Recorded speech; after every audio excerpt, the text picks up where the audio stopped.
जो टॉपिक आज मैं आप लोगों का कवर करवाने जा रहा हूं, सबसे पहले ध्यान से सभी सुन लीजिएगा। ये टॉपिक आप लोगों का विश्व के जो अंतर्राष्ट्रीय वर्तमान पिछले आपके विगत एक वर्ष के अंदर के घटनाक्रम हैं उन पर एक चर्चा है। चर्चा का मतलब क्या है? चर्चा का मतलब ये नहीं कि मैं आपसे डिस्कशन करूंगा, मैं आप लोगों से डिबेट करूंगा। चर्चा का मतलब है कि कुछ ऐसी घटनाएं, कुछ ऐसे घटनाक्रम जो अंतर्राष्ट्रीय स्तर पर हुए लेकिन आप लोगों के लिए सिलेबस पॉइंट ऑफ व्यू से बहुत ज्यादा काम के हैं। जैसे कुछ एग्जाम्पल मैं आप लोगों को दूंगा, तो इन एग्जाम्पल के माध्यम से आप लोग समझ जाएंगे कि आपके एग्जामिनेशन के परिप्रेक्ष्य में यहां से कितने क्वेश्चन बनने वाले हैं। अगर मैं बात करूं आप लोगों से, तो एक कंट्री यूरोप में है जिसका नाम है इटली, और इटली में पहली महिला प्रधानमंत्री का बनना, फर्स्ट वुमेन प्राइम मिनिस्टर का बनना, यह आप लोगों के लिए इटली और इटली से जुड़े कुछ महत्वपूर्ण पहलुओं को काम का कर देता है। इसके अलावा अगर मैं बात करूं आप लोगों से, तो आप लोगों को यूएई, जिसको आप लोग संयुक्त अरब अमीरात के नाम से पढ़ते हैं, यूनाइटेड अरब अमीरात के नाम से पढ़ते हैं, इस यूएई की सरकार और वहां के जो गवर्नमेंट स्ट्रक्चर है उसमें रिसेंटली आया सुधार, रिफॉर्म, ये आप लोगों के लिए एग्जाम के लिए काम का है। अब आप कहेंगे कि सर सुधार कैसा आया, तो इस सुधार को भी सुन लीजिए। इस प्रकार का सुधार कि जो यूनाइटेड अरब अमीरात था, वो यूनाइटेड अरब अमीरात के अंतर्गत, यूएई के अंतर्गत अन्य किसी भी देश और अन्य धर्म के लोगों को शादी करने, बच्चे अडॉप्ट करने की परमिशन नहीं देता था। लेकिन उसने इन चीजों में कुछ परिवर्तन किया, चेंज किया, और इन नियमों को अब बंद कर दिया गया है।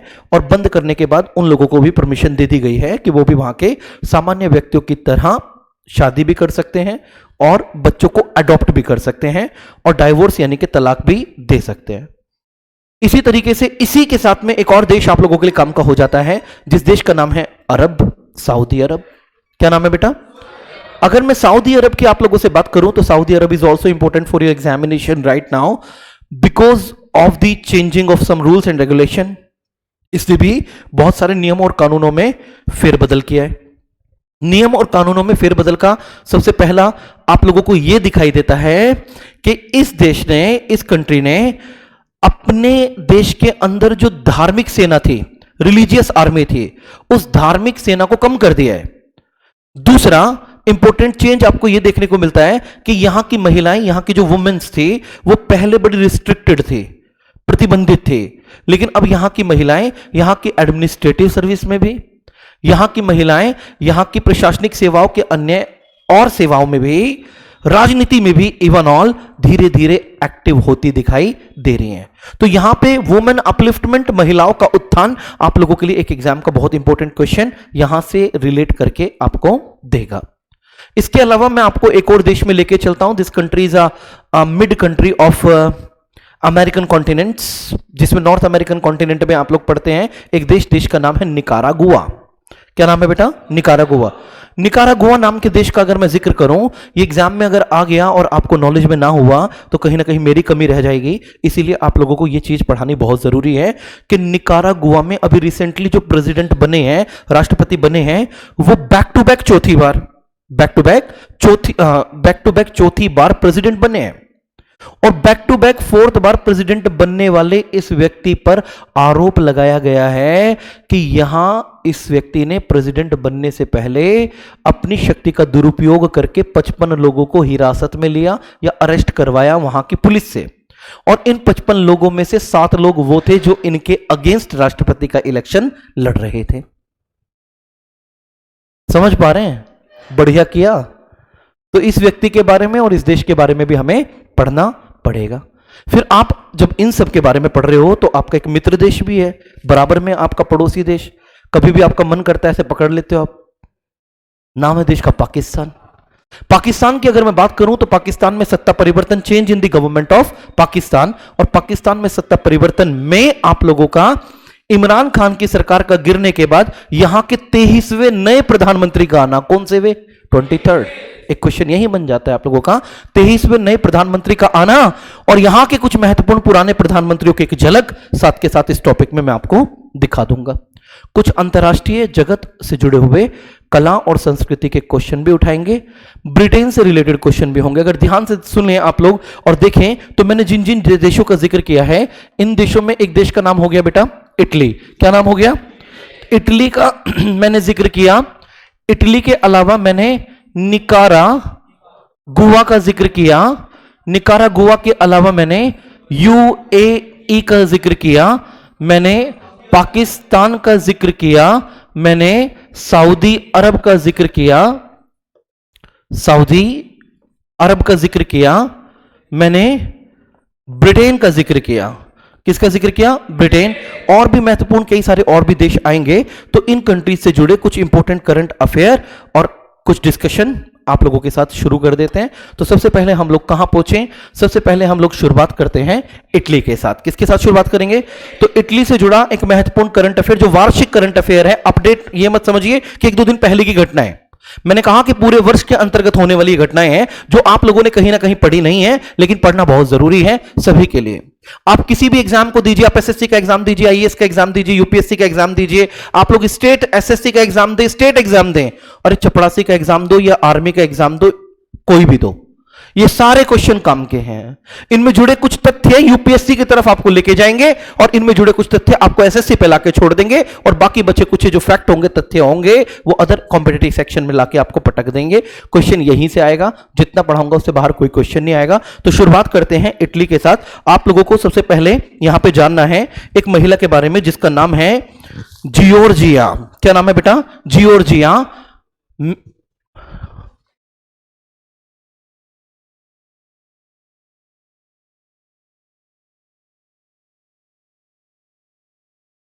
जियोर्जिया मार्लेवा, ये एक वुमेन है। इसका नाम आप लोग सबसे पहले लिख लें। क्या नाम लिखना है बेटा? जियोर्जिया मार्लोना कर लेना बेटा, जियोर्जिया मार्लेना। अगर मैं इस लेडी की बात करूं, इस महिला की बात करूं, तो ये बनी है इटली की क्या बेटा? प्रधानमंत्री। बहुत अच्छी बात है, प्रधानमंत्री बन जाए कोई दिक्कत नहीं है, लेकिन इटली की प्रधानमंत्री में जो ये वर्ड जुड़ गया महिला, और वो भी पहली, ये आप लोगों के लिए काम का हो गया। तो क्वेश्चन आप लोगों का बनेगा कि इटली की पहली महिला प्रधानमंत्री का नाम क्या होगा? Giorgia Marlena. ये इटली की पहली वुमेन प्राइम मिनिस्टर बनी है। ये आप लोगों के लिए बहुत बहुत ज्यादा इंपॉर्टेंट क्वेश्चन है, इसी पे आप लोगों को फोकस करना है और ध्यान देना है, क्योंकि यहां से क्वेश्चन बनने वाली, यहां से क्वेश्चन बनने वाली जो सीरीज है वो बहुत बड़ी है, कोई छोटी नहीं है। ठीक है, सभी ने लिख लिया? लिख लिया कि नहीं लिख लिया? अच्छा, मैं आप लोगों के सामने ना एक व्यक्ति का जिक्र करूंगा, और आप लोग मेरे साथ ना बहुत पीछे के इतिहास की तरफ मूव करेंगे। सबसे पहले तो यहां पे बेसिक चीजें देख लेते हैं। अगर बेसिक चीजें देखें तो इटली की पहली महिला प्रधानमंत्री हमें मिल गई। कौन से देश की मिली है बेटा? इटली। इटली से जुड़े हुए कुछ फैक्टों पे चर्चा करते हैं, जैसे इटली की कैपिटल का नाम, जोर से बोलते रहिए, जिन बच्चों को पता है वो रोए ना, ढंग से आंसर करें। इटली की राजधानी का नाम? अगर मैं रोम की बात करूं, क्या ये पॉप सिटी है? क्या इसे पॉप शहर या पॉप के महल के लिए भी जाना जाता है? तो पॉप सिटी के रूप में किसको जाना गया? रोम। रोम किसकी कैपिटल थी? इटली की अगर मैं बात करूं तो इटली में आप लोगों को मिलता है एक नदी, नदी का नाम है पो। इसको कहते हैं, जोर से बोलिए, कहां की गंगा? तो इटली की गंगा के नाम से जानी जाती है आपकी एक नदी, नदी का नाम है पो नदी। इटली की अगर बात करें तो इटली में आपको मिलेगा लोम्बार्डी घास का मैदान। हाँ या ना? लोम्बार्डी घास का मैदान कहां पर है? क्या ये चावल के प्रोडक्शन के लिए जाना जाता है? तो इटली चावल के उत्पादन के लिए जाना जाता है, और इटली को कहा जाता है यूरोप का भारत। क्या कहा जाता है बेटा? तो यूरोप के भारत के नाम से किसको जाना गया? इटली को यूरोप का भारत कहा गया। तो भारत की पहली महिला प्रधानमंत्री का नाम क्या श्रीमती इंदिरा गांधी था? और इटली की पहली महिला प्रधानमंत्री का नाम जियोर्जियो मार्लेना। याद रह जाएगा? यस और नो? तो ये महिला आपको इटली की पहली प्रधानमंत्री महिला के रूप में, और भारत में पहली महिला प्रधानमंत्री के रूप में श्रीमती इंदिरा गांधी को याद रखना है। दूसरा इंपॉर्टेंट टॉपिक आप लोगों का यहां पे क्या निकल रहा है बेटा? प्रधानमंत्री निकल रहा है।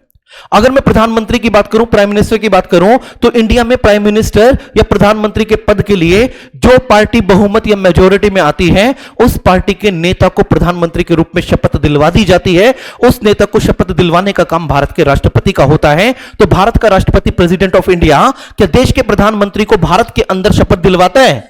हां या ना? शपथ दिलवाता है? पक्का? सोच लो, प्रधानमंत्री को नियुक्त कौन करेगा?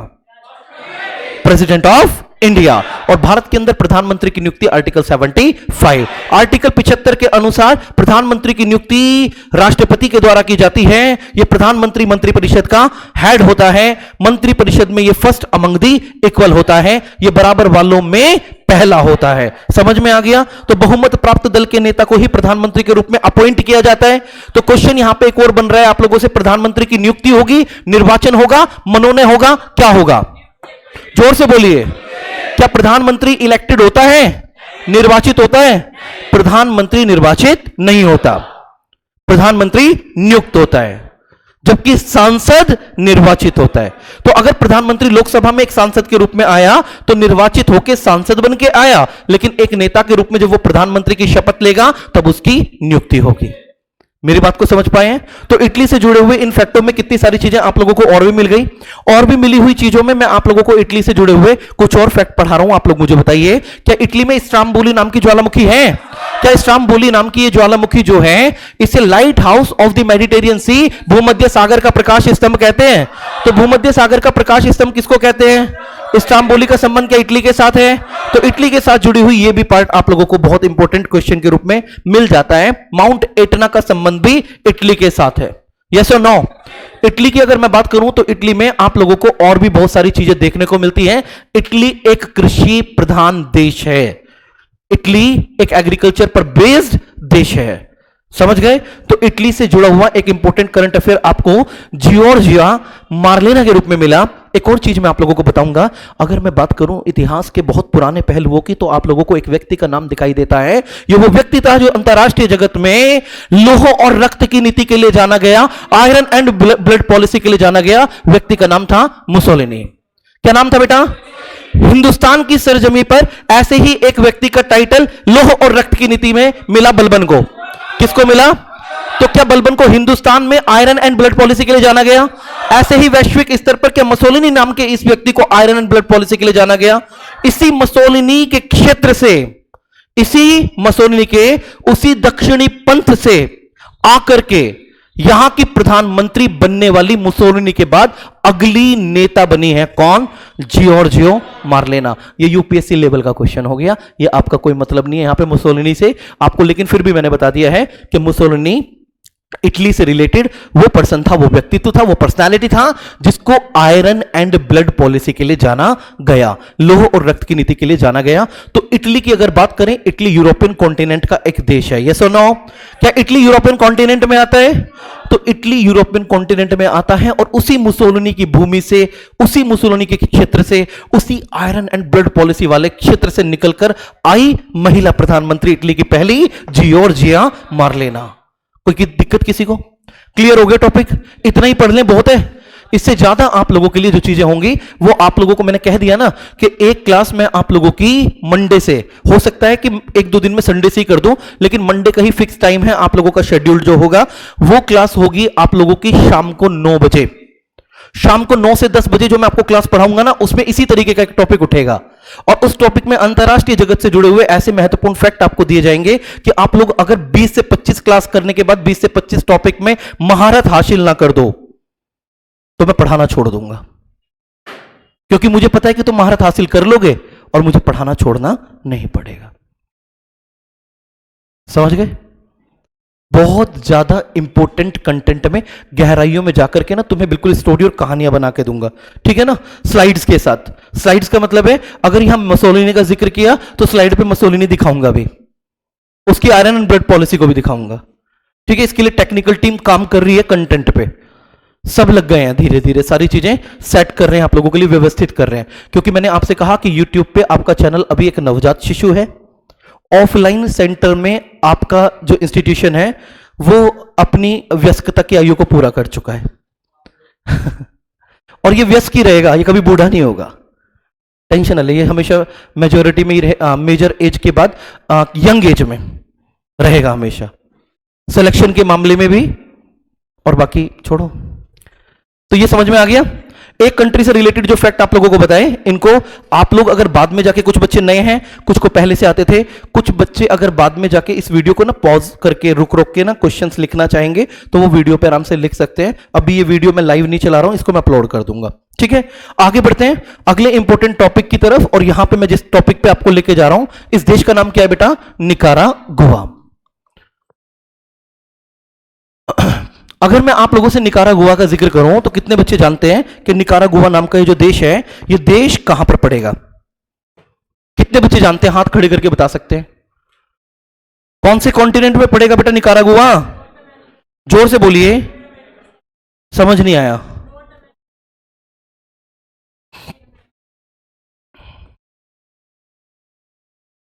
मैंने एक नाम लिखा है यहां पे, ओतेरगा। क्या लिखा है? ओतेरगा।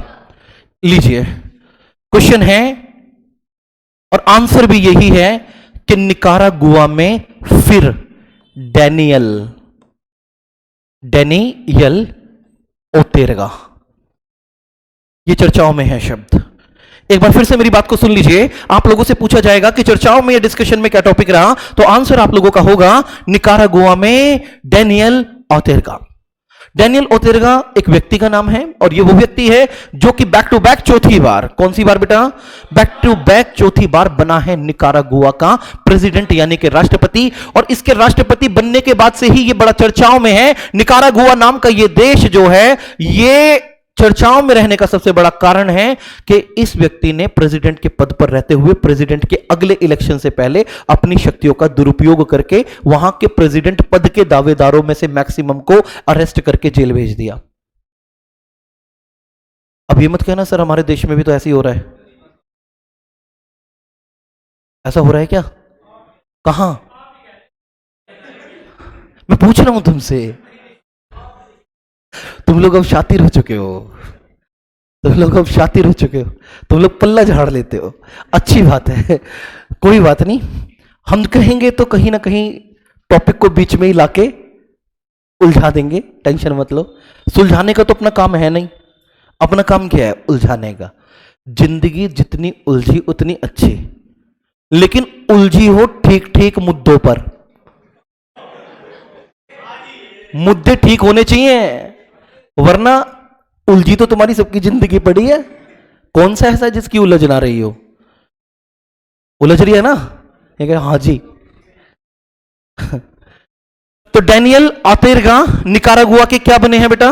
राष्ट्रपति बने हैं, प्रेसिडेंट बने हैं। और ये राष्ट्रपति बने हैं यहां के चौथी बार, फोर्थ टाइम बने हैं। इसीलिए ये व्यक्ति, पर्सनालिटी आप लोगों के एग्जामिनेशन के लिए काम का टॉपिक हो सकता है। आप लोग नोट कीजिए, निकारागुआ के डैनियल ओतेरगा एक बार फिर से राष्ट्रपति के पद पर निर्वाचित हुए हैं, इलेक्टेड हुए हैं, निर्वाचित हुए हैं, इलेक्टेड हुए हैं।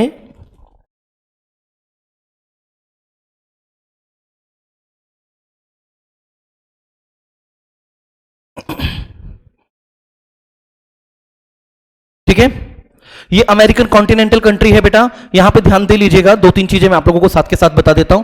जो मेन फैक्चुअल इंफॉर्मेशन है उसे लिख लिया करो, कलम आप लोगों की रुकनी नहीं चाहिए। मैं बोल भी रहा हूं ना, तो उसमें से भी जो शब्द है वो साइड में ना कुछ टॉपिक्स लिख लिया करो। कोई चीज मेरे से एक्सप्लेनेशन चाहिए तो आप लोग बाद में भी मेरे से डाउट अपने क्लियर कर सकते हैं। ठीक है ना, बाद में भी डाउट क्लियर कर सकते हैं। अगर मैं बात करूं आप लोगों से, तो निकारागुआ की अगर मैं बात करूं तो क्या ये अमेरिकन महाद्वीप का एक देश है? हाँ या ना? अगर मैं कहूं मध्य अमेरिका तो सही है कि गलत है? मिड अमेरिका, उत्तरी American, mid north American continental ये कंट्री है। अगर मैं निकारागुआ की बात करूं तो यहां पे देखिए, डैनियल ओतेरगा ना बड़ा शातिर व्यक्ति है। ये बड़ा शातिर व्यक्ति इस प्रकार से है कि एक राजनीति करने वाला व्यक्ति ना अपनी जिंदगी में अगर कुछ सीखता है तो वो क्या है? दांवपेच। क्या सीखता है? देखो, दांवपेच या तो कुश्ती के मैदान में चलेगा या फिर राजनीति के मैदान में चलेगा। आप लोग अपनी जिंदगी में अपने घर में भी दांवपेच अगर लगा रहे हो ना तो वो भी राजनीति है। आप लोग अपने रिश्तों में दांवपेच लगा रहे हो तो वो भी क्या है? राजनीति है। तो जब आप रिश्तों में लगा सकते हो, घर में लगा सकते हो, रिश्तेदारी में लगा सकते हो, परिवार में लगा सकते हो, तो निकारागुआ के टोटल वोट करने वाले 76% लोगों की वोट प्राप्त करने वाला डैनियल ओतेरगा क्यों नहीं लगा सकता? इसने ऐसा दांव पेच खेला कि टोटल पड़ी वोट का 76% अकेला ले गया। कैंडिडेट और भी बहुत सारे थे, 76% वोट इसके पास। जब 2016 में इलेक्शन पहले हुआ था, 2016 में इसे 72% वोट मिली थी। अब की बार विरोध ज्यादा था पहले से भी, और विरोध अधिक होने के बाद भी इसका वोट परसेंटेज 4% बढ़ गया। इसे कहते हैं राजनीतिक दांवपेच। और उन दांवपेच में उम्मीदवारों को अरेस्ट करके और लगभग 50 से 55 लोगों को अरेस्ट करके जेल भिजवा देना। इसको लिखने की कोई आवश्यकता नहीं है, मेरी बात को एक बार फिर सुन लीजिए। राजनीतिक दांवपेच खेल करके 76% मतों को प्राप्त करके इस डैनियल नाम के व्यक्ति ने कितने ही लोगों को जेल की सलाखों के पीछे भेज दिया या भिजवा दिया। भिजवाने का काम सही चल रहा है। देखो, इस बारे में तो आप लोग ज्यादा बेहतर जानते हैं, लेकिन मैं निकारागुआ की बात कर रहा हूं, तो निकारागुआ में ये सब चल रहा है, ठीक है। शातिर हो तो ऐसा। हम मुझे कभी कभी ऐसा लगता है कि इंडियन पॉलिटिक्स जो है ना, वो इंटरनेशनल पॉलिटिक्स से अधिक प्रभावित है। हमारे देश के कुछ हमारे देश के कुछ नेता, प्रधान नेता, मैं ये कहने वाला था, आप लोग गलत समझ गए। हमारे देश के कुछ प्रधान नेता का मतलब बड़े बड़े नेता, वो इस पॉलिटिक्स को फॉलो करते हैं। पॉलिटिक्स को फॉलो करते हैं कैसे? अरे राहुल गांधी कहां पे है भैया? भारत जोड़ो यात्रा बंद करो, कोविड फैला दो, राहुल गांधी की टी शर्ट का हवा बनाओ। टी शर्ट कौन सी कंपनी हवा बनाओ? राहुल गांधी जाकर के शांति घाट पे, विजय घाट पे टी शर्ट में इतने घने कोहरे में चक्कर लगा रहा है, बात फैलाओ। राहुल गांधी ने क्या लिया? राहुल गांधी ने क्या लिया? लिक्विड या सूखा?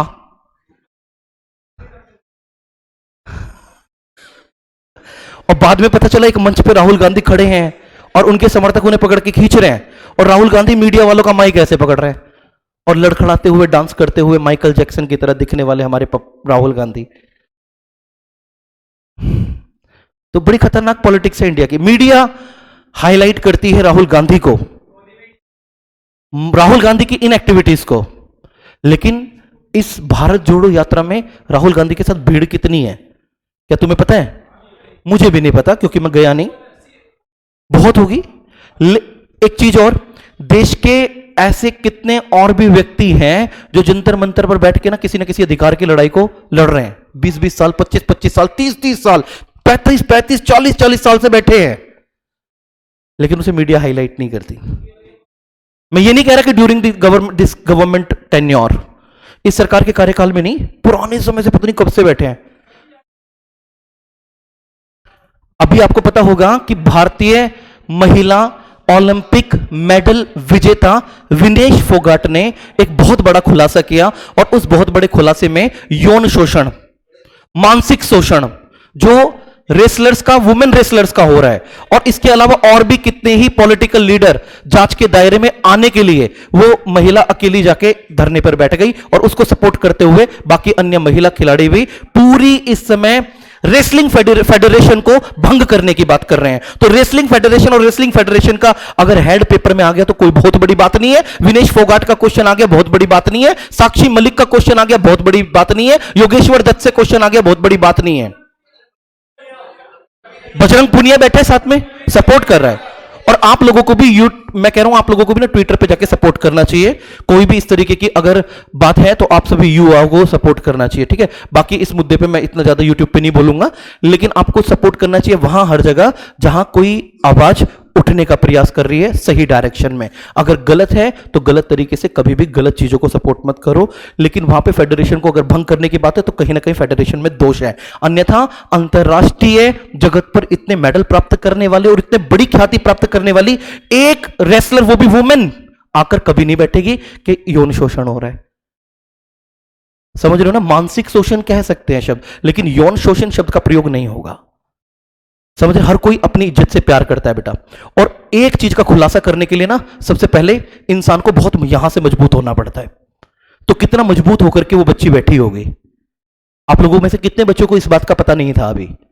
सीरियसली बताएं, कितनों को नहीं पता? मैक्सिमम बच्चों को पता ही नहीं है कि इंडियन इंटरनेशनल ओलंपिक और बड़े बड़े इंटरनेशनल पदक जीतने वाले खिलाड़ी धरने पे बैठे हैं। तीसरा दिन आज थर्ड डे है। हाँ, और भी फेडरेशन में बहुत लोग हैं, पूरी फेडरेशन को भंग करने की बात की जा रही है, मांग की जा रही है, बात नहीं, मांग की जा रही है। खैर, इस मुद्दे से लगते हैं। यहां तक निकारागुआ का पार्ट आपको खत्म हो गया। तो निकारागुआ में यहां पे जो व्यक्ति आया वो डैनियल था, लेकिन हमारे लिए हमारे कॉन्स्टिट्यूशन में काम का टॉपिक क्या आ गया बेटा? राष्ट्रपति। अगर प्रेसिडेंट को according to the constitution of India, Bharat के संविधान में मैं देखना शुरू करूं तो इंडियन कॉन्स्टिट्यूशन में जो प्रेसिडेंट है वो भारत का फर्स्ट सिटीजन, पहला नागरिक है। हां या ना? भारत में जो प्रेसिडेंट है वो कॉन्स्टिट्यूशन के आर्टिकल 52 के according there shall be a president of India, ये कहा गया है। भारत में जो राष्ट्रपति है वो आर्टिकल 53 में, आर्टिकल 53 में जो एग्जीक्यूटिव है, कार्यपालिका है, इस कार्यपालिका का प्रधान है। इस कार्यपालिका के प्रधान के साथ साथ, हेड ऑफ दिस एग्जीक्यूटिव के साथ साथ, कार्यपालिका के जितने भी कार्य होंगे वो राष्ट्रपति के नाम से होंगे। कार्यपालिका के एग्जीक्यूटिव के जितने भी वर्क पर सिग्नेचर होंगे वो प्रेसिडेंट ऑफ इंडिया के होंगे। और ये प्रेसिडेंट ऑफ इंडिया इस कार्यपालिका के सभी काम को मंत्रिपरिषद और प्रधानमंत्री की एडवाइस से करेगा। यहीं पे अगर मैं बात करूं तो राष्ट्रपति के लिए आर्टिकल 54 इलेक्टोरल कैबिनेट या निर्वाचन मंडल की बात करता है। इस निर्वाचन मंडल में आप लोगों को पता होना चाहिए 69वें संविधान संशोधन के बाद दिल्ली और पुदुचेरी को भी राष्ट्रपति के निर्वाचन मंडल में 69 और 70वें संशोधन से शामिल कर दिया गया था। तो 69th constitutional amendment, 70th constitutional amendment दोनों काम के हैं जब जब यूनियन टेरिटरी चर्चाओं में आती हैं और एक्सेप्शनल या अपवाद स्वरूप कोई यूटी कुछ नया करती है, वो यूटी पेपर में आती है या उससे रिलेट करके क्वेश्चन जरूर आपके पेपर में पूछा जाता है। इसके अलावा अगर आप बात करेंगे आर्टिकल 55 इंडियन कॉन्स्टिट्यूशन में, तो आर्टिकल 55 में आप लोगों को इसके इलेक्शन की, प्रेसिडेंट के इलेक्शन की जो मेथड है, विधि है, वो विधि दिखाई देगी, वो मेथड दिखाई देगा। और इस मेथड को आप लोग कहते हैं एकल संक्रमणीय मत पद्धति के आधार पर या एकल संक्रमणीय मत पद्धति आनुपातिक प्रतिनिधित्व के आधार पर। प्रेसिडेंट पर महाभियोग आर्टिकल 61 पर भारत के राष्ट्रपति पर क्या चलता है बेटा? इंपीचमेंट या महाभियोग चलता है। यह महाभियोग सिर्फ इंडियन कॉन्स्टिट्यूशन में राष्ट्रपति पर चलता है, बाकी अन्य उच्च पदाधिकारियों पर महाभियोग जैसी प्रक्रियाएं चलती हैं, लेकिन महाभियोग नहीं चलता। इसे भी दिमाग में सेट कर लीजिएगा। तो एक टॉपिक से कितने टॉपिक या क्वेश्चन बन सकते हैं? राष्ट्रपति की बहुत सारी शक्तियां हैं हिंदुस्तान के संविधान में। अगर राष्ट्रपति की पावर या प्रेसिडेंट की शक्तियों को देखना शुरू करोगे, आपके देश के अंदर इमरजेंसी की घोषणा कौन करेगा? राष्ट्रपति। आर्टिकल 352 में नेशनल इमरजेंसी, 356 में प्रेसिडेंट रूल, 360 में फाइनेंशियल इमरजेंसी, तीनों की डिक्लेरेशन प्रेसिडेंट करता है।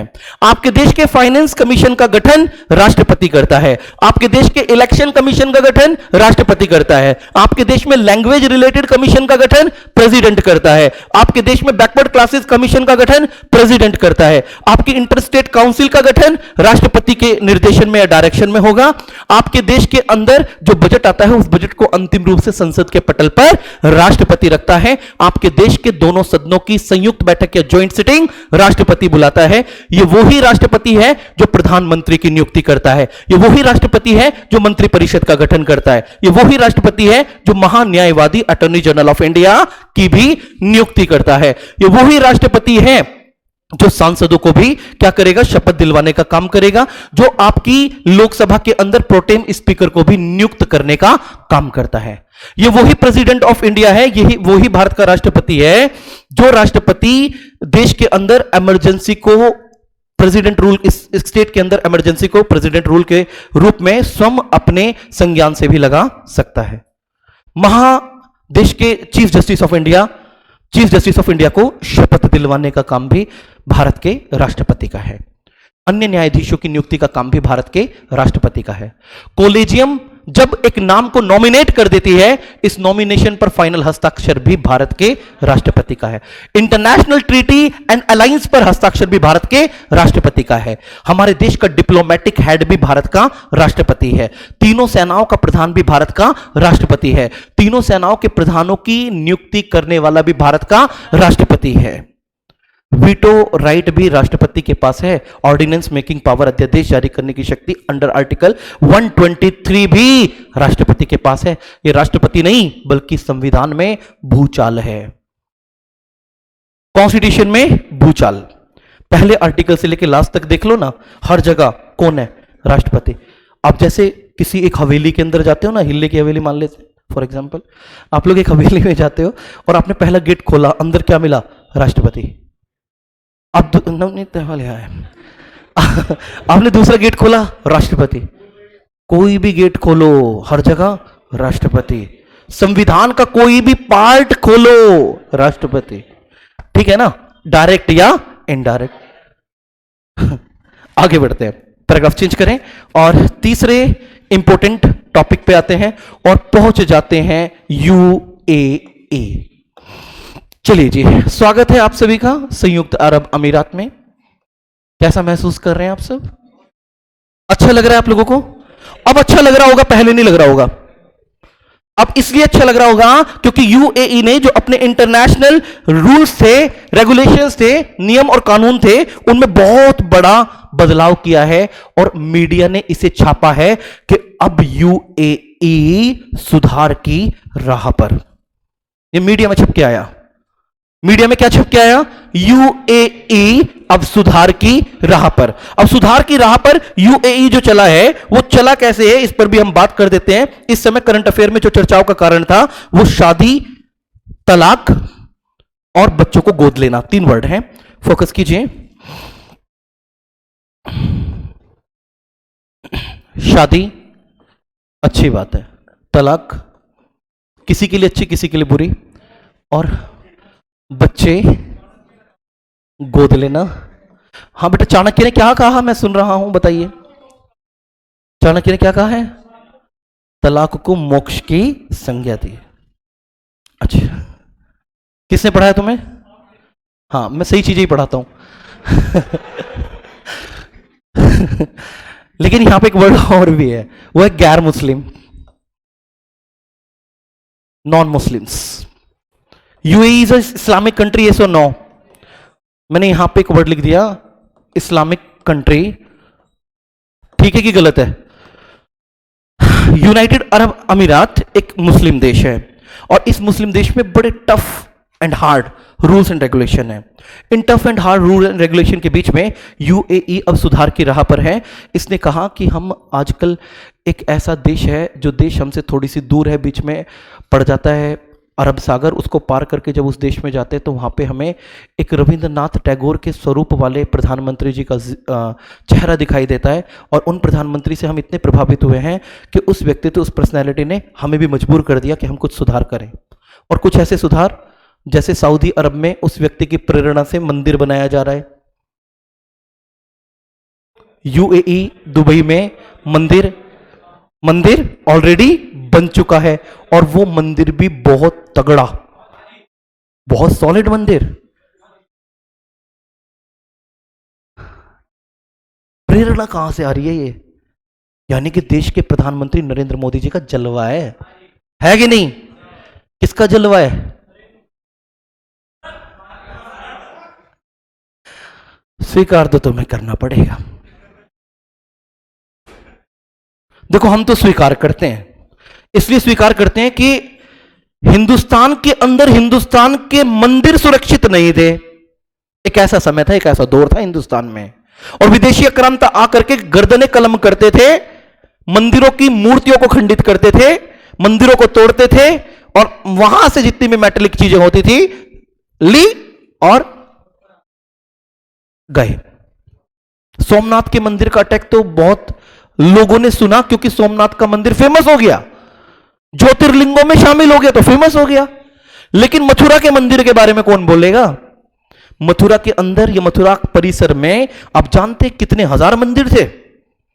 मथुरा के 40 कोस के अंदर हजारों मंदिर की श्रृंखलाएं थी और उन सभी श्रृंखलाओं को इन विदेशी आक्रांताओं ने खत्म कर दिया, तोड़ दिया, डैमेज कर दिया इंडियन कल्चर को डायरेक्ट। अच्छा, कोई भी व्यक्ति अगर विदेश से आया तो उसने सिर्फ एक ही तो चीज को टारगेट किया, हमारी कल्चर, क्योंकि वो ये एक्सेप्ट नहीं करवाना चाहता था कि Indian culture and civilization world की सबसे पुरानी, सबकी मां, सबके बाप, सबका भाई बहन वाली सिविलाइजेशन है। सब सिविलाइजेशन का बाप हिंदुस्तान। इसलिए आप लोगों को हिंदुस्तान और सरकार पे हिंदुस्तान की गर्व करना चाहिए। हिंदुस्तान पे इसलिए क्योंकि आप हिंदुस्तान में हैं, सबसे पुरानी सिविलाइजेशन, ये आपका सौभाग्य है। और सरकार पे इसलिए क्योंकि वो उस सिविलाइजेशन को, उस कल्चर को आज बचाने की कोशिश कर रही है, और वो बचाने की नहीं, फैलाने की कोशिश कर रही है। ध्येय एक ही है, अखंड भारत। यूएई में मंदिर, सऊदी अरब में मंदिर, पाकिस्तान में मंदिरों को संरक्षण, नेपाल में मंदिरों को संरक्षण, भूटान में मंदिरों का उद्घाटन, इंडोनेशिया में, कंबोडिया में, जकार्ता में, Jakarta is island of Indonesia, और बाली में, बाली इज आइलैंड ऑफ इंडोनेशिया, जहां पर अभी G20 समिट हुआ था। इंडिया ने ही उसको लीड किया था। बांग्लादेश को बगल में बिठा के ले गया था इंडिया। बांग्लादेश में मंदिरों को संरक्षण, यस और नो? अरे बेटा, मंदिर पेपर में आ रहे हैं कि नहीं?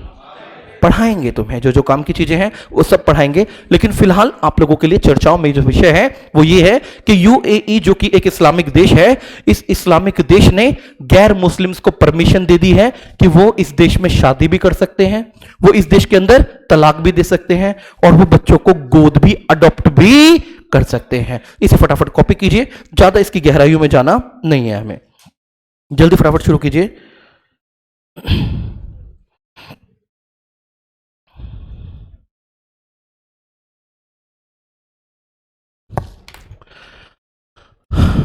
एक चीज और याद रखिएगा कि गैर मुस्लिम्स की ना शादी को स्वीकार करने के लिए जल्दी यहां पे स्पेशल कोर्ट्स बनने वाले हैं।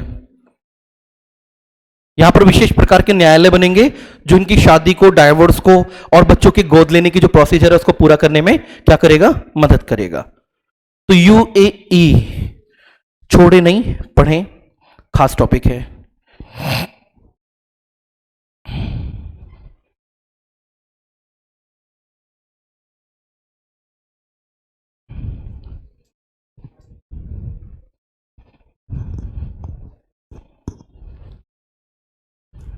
लिख लिया? गुड। अगर लिख लिया है सभी ऑनलाइन ऑफलाइन बच्चों ने तो ध्यान से सुन लीजिएगा। यूएई को लेकर के ना एक क्वेश्चन और मैं आप लोगों को कह देता हूं। अगर मैं कहूं कि UAE is a middle east India country, middle east Asia country और मुझे पहले से अखंड भारत के सपने आने लगे हैं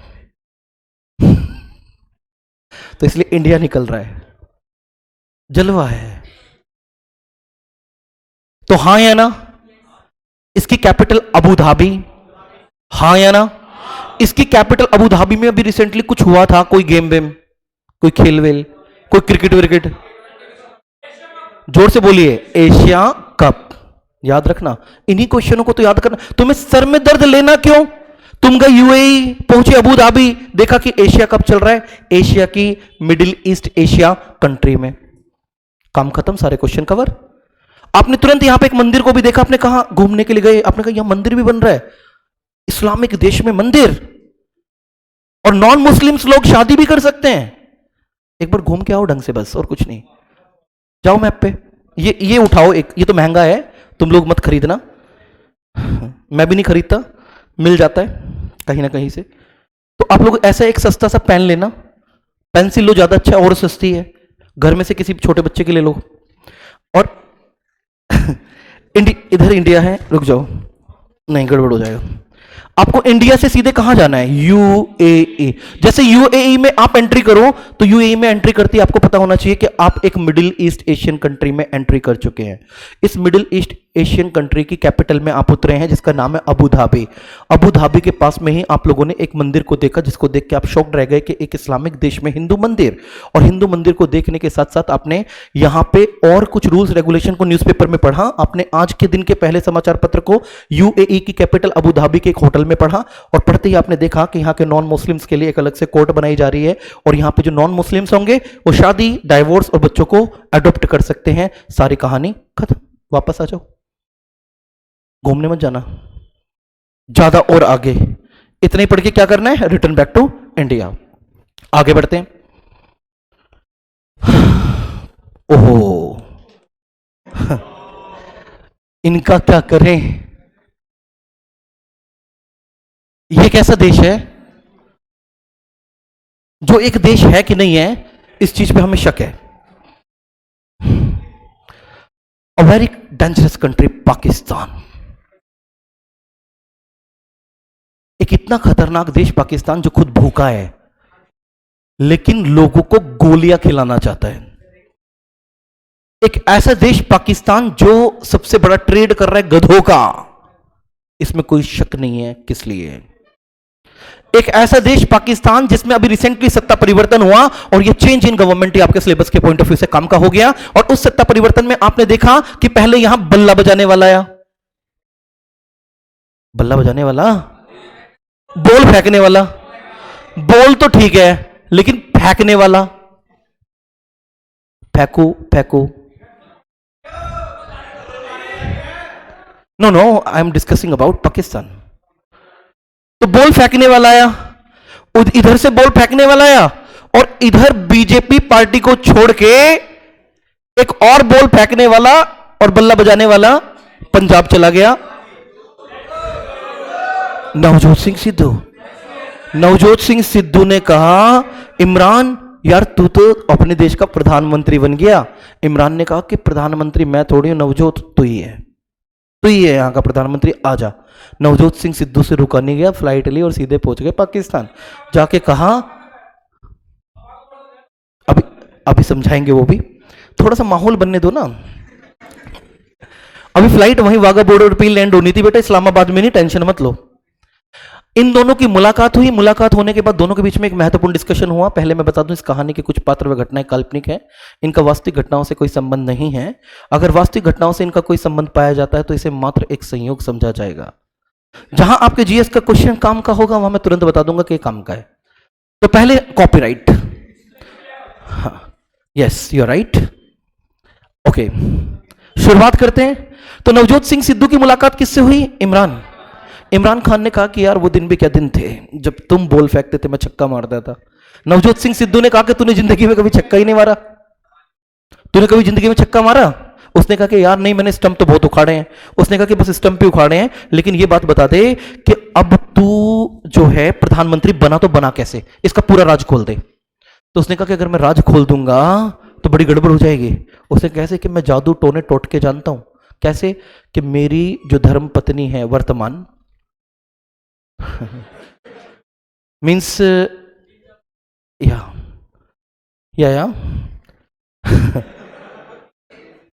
तो जो मेरी वर्तमान पत्नी है ना, उनको एक खेल आता है और इस खेल में वो कैलकुलेशन करने के बाद बता देती हैं कि अगला मेरा स्टेप क्या होना चाहिए, और मैं उस स्टेप को उठाता हूं, सब कुछ ठीक हो जाता है, सब कुछ ठीक हो जाता है। तो नवजोत सिंह सिद्धू ने कहा यार ऐसी पत्नी हमारे पास तो है नहीं, हम क्या करें? इमरान खान ने कहा कि देश की राजनीति के विरुद्ध चलो। उसने कहा कि मैं तो बीजेपी के लिए बड़े डंके बजाता हूं, मैं कहता हूं तो कि ऐसा नेता कोई नहीं हो सकता, ऐसा ये नहीं हो सकता। उसने कहा बीजेपी छोड़ो, और बीजेपी छोड़ करके अपनी स्टेट में आके पहले एक चेहरा बनो, क्योंकि जितनी तुम्हारी स्टेट है इतना तो हमारा पाकिस्तान है, सारा बराबर बराबर ही हिसाब रहेगा, कोई दिक्कत नहीं है। और जब तुम पंजाब के मुख्यमंत्री बन जाओगे तब पंजाब और पाकिस्तान की सीमाओं को खत्म कर देंगे। ऐसा हो सकता है, हुआ हो, तुम लोग हकीकत मत समझना। तो इन दोनों के बीच में खतरनाक डिस्कशन हुआ। इमरान खान की इनकी मुलाकात हुई, मुलाकात के बाद जो चीजें चली जैसे भी चली। इधर नवजोत सिंह सिद्धू कांग्रेस में चले गए, उधर इमरान खान खतरनाक प्रकार के व्यापार करने लगे। उन खतरनाक प्रकार के व्यापारों में गधों को सप्लाई किया गया। उन खतरनाक प्रकार के व्यापारों में इमरान खान ने जो प्रधानमंत्री का आवास था उसको मैरिज होम डिक्लेयर कर दिया और कहा कि आओ और डेस्टिनेशन शादी करो। प्रधानमंत्री का आवास कैसी डेस्टिनेशन? डेस्टिनेशन मैरिज पहाड़ों में हो, झील झरनों के किनारे हो, जंगलों में हो तो डेस्टिनेशन मैरिज है। प्रधानमंत्री के आवास में डेस्टिनेशन मैरिज, और कहा कि इसके लिए एक नाम मात्र का बुकिंग चार्ज होगा, और ये जो बुकिंग चार्ज हमारे पास आएगा देश की अर्थव्यवस्था के खाते में जाएगा, इससे पाकिस्तान की अर्थव्यवस्था मजबूत होगी। तो पाकिस्तान की अर्थव्यवस्था को मजबूत करने के लिए इतना खतरनाक सोचने वाले इस प्रधानमंत्री के कार्यकाल के अंतिम वर्ष में इसके खिलाफ अविश्वास प्रस्ताव आ गया, और ये नो कॉन्फिडेंस मोशन आने के बाद इसे टाटा बाय बाय जय हिंद तो नहीं बोलेगा, जय उसका देश बोल के वो निकल लिया। इमरान खान गया और 23वां प्रधानमंत्री पाकिस्तान में आ गया। कौन आया? नोट करें, नोट कीजिए। लेकिन पाकिस्तान की सत्ता में हाल ही में फेरबदल हुआ। Recently change in the government of Pakistan, Pakistan की सत्ता में हाल ही में परिवर्तन हुआ। हाल ही में परिवर्तन हुआ। कहां की सत्ता में बेटा? पाकिस्तान की सत्ता में रिसेंटली चेंज हुआ, हाल ही में परिवर्तन हुआ और इमरान सरकार का पतन हो गया। Decline of the government of Imran Khan, Imran Khan की सरकार का पतन हो गया। इमरान खान की सरकार का पतन हो गया। कौन बन गए? शाहबाज, बाज जैसी निगाह वैसे शरीफ। शाहबाज शरीफ पाकिस्तान के 23वें नए प्रधानमंत्री बने हैं। पाकिस्तान के 23वें नए प्रधानमंत्री बने हैं, नए प्रधानमंत्री बने हैं।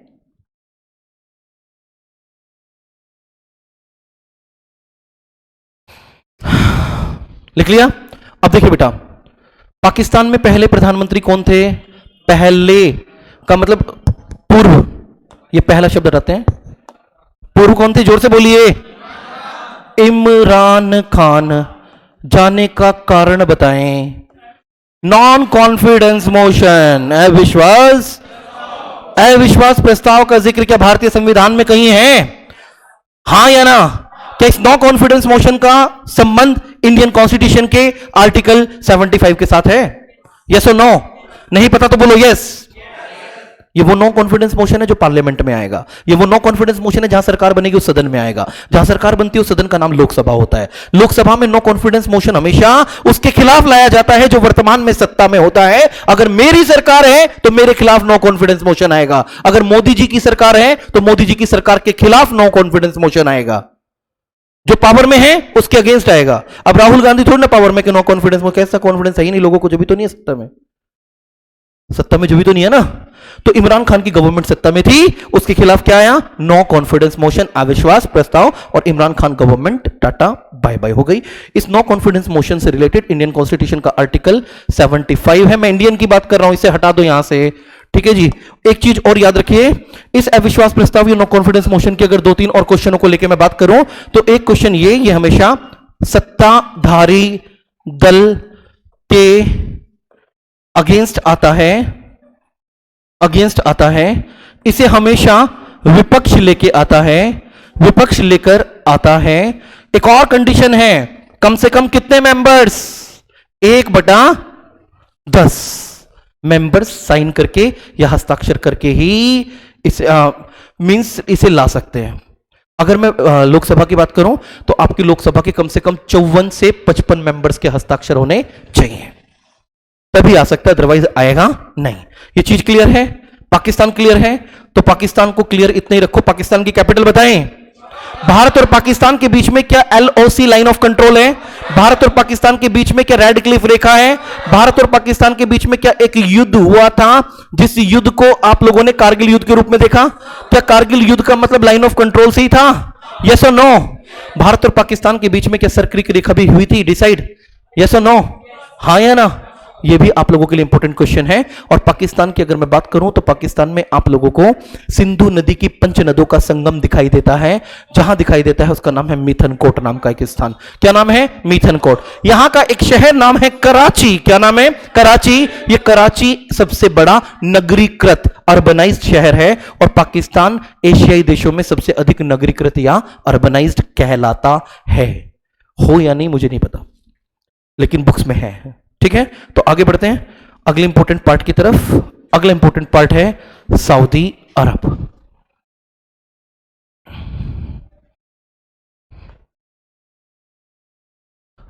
सऊदी अरब, चलिए यूएई से वापस पाकिस्तान की तरफ तुम गए और अब आ गए कहां? सऊदी अरब। कैसा लग रहा है? कैसा देश है सऊदी अरब? अपने अनुभव से बताइए, आपको सऊदी अरब कैसा देश लग रहा है जी? रेतीला देश लग रहा है? मरुस्थलीय देश लग रहा है? कट्टर इस्लामिक देश लग रहा है? कट्टर इस्लामिक देश में सुधार हो रहा है? यहां के शहजादा सुलेमान ने कर दिए सुधार। शहजादा सुलेमान, कट्टर इस्लामिक देश। मैं कहूं कि मक्का मदीना वाला, सही है कि नहीं? मक्का मदीना का मतलब हो गया इस्लामिक जगत का सेंटर पॉइंट। प्रॉफेट मोहम्मद साहब ने जहां से ज्ञान को कलेक्ट करके, संकलित करके पूरे विश्व में इस्लाम धर्म की मान्यताओं को फैलाने का काम किया, वो देश सऊदी अरब, जहां मक्का और मदीना की यात्रा करने के लिए वर्ष में लाखों करोड़ों लोग जाते हैं, लाखों करोड़ों लोग जाते हैं।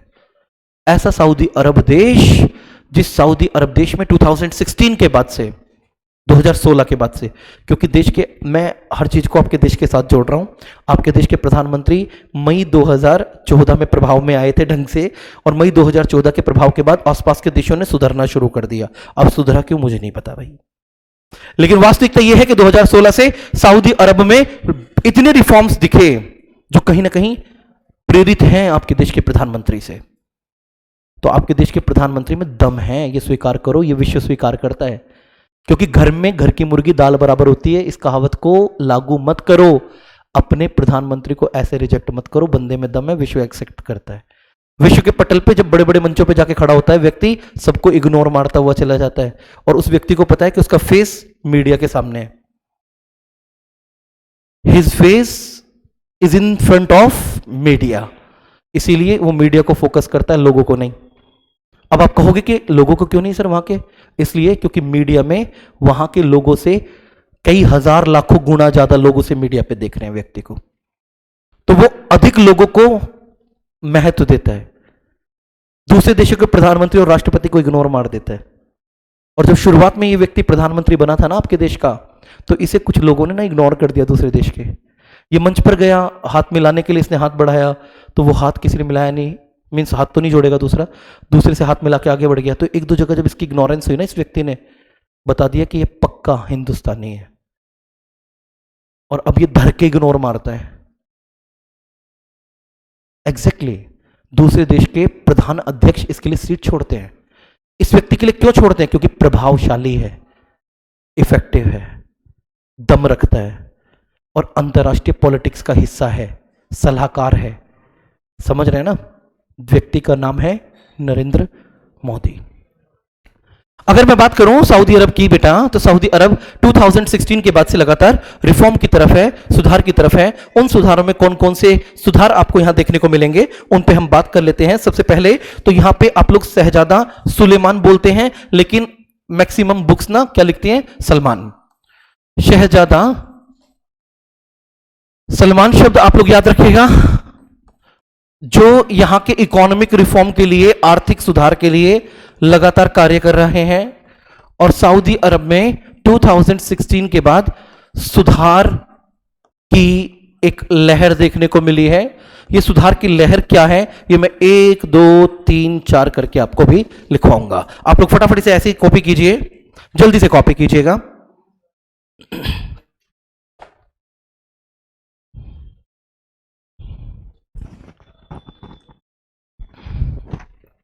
फटाफट से कॉपी कीजिए।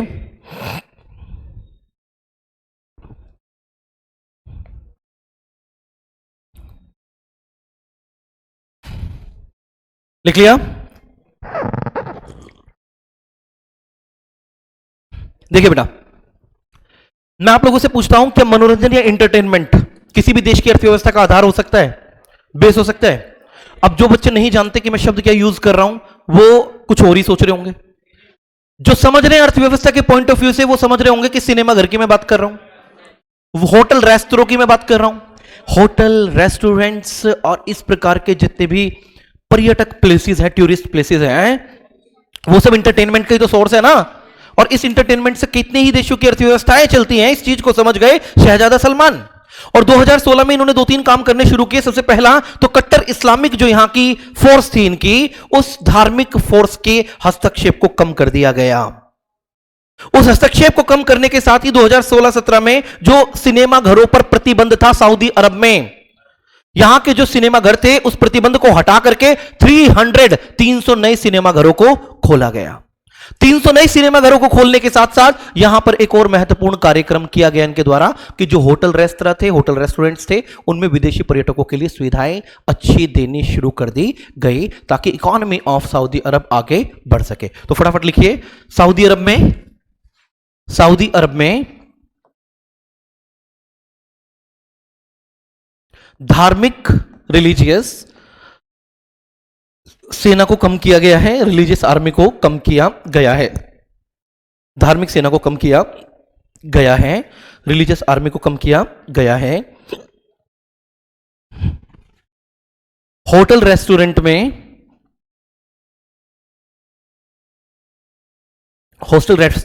में संगीत यानी कि म्यूजिक को अनुमति दे दी गई है।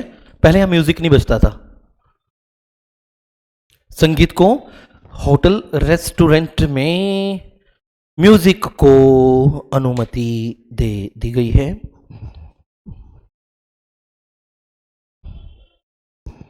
परमिशन दे दी गई है, अनुमति दे दी गई है। सिनेमा घर पर लगे हुए प्रतिबंध को हटा दिया गया है।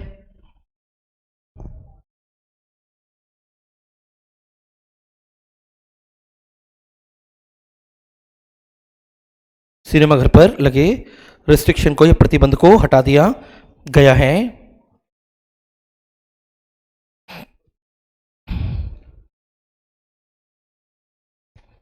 प्रतिबंध को हटा दिया गया है और 300 नए सिनेमा घर खोलने की अनुमति दी गई है। और 300 नए सिनेमा घर खोलने की परमिशन या अनुमति दी गई है।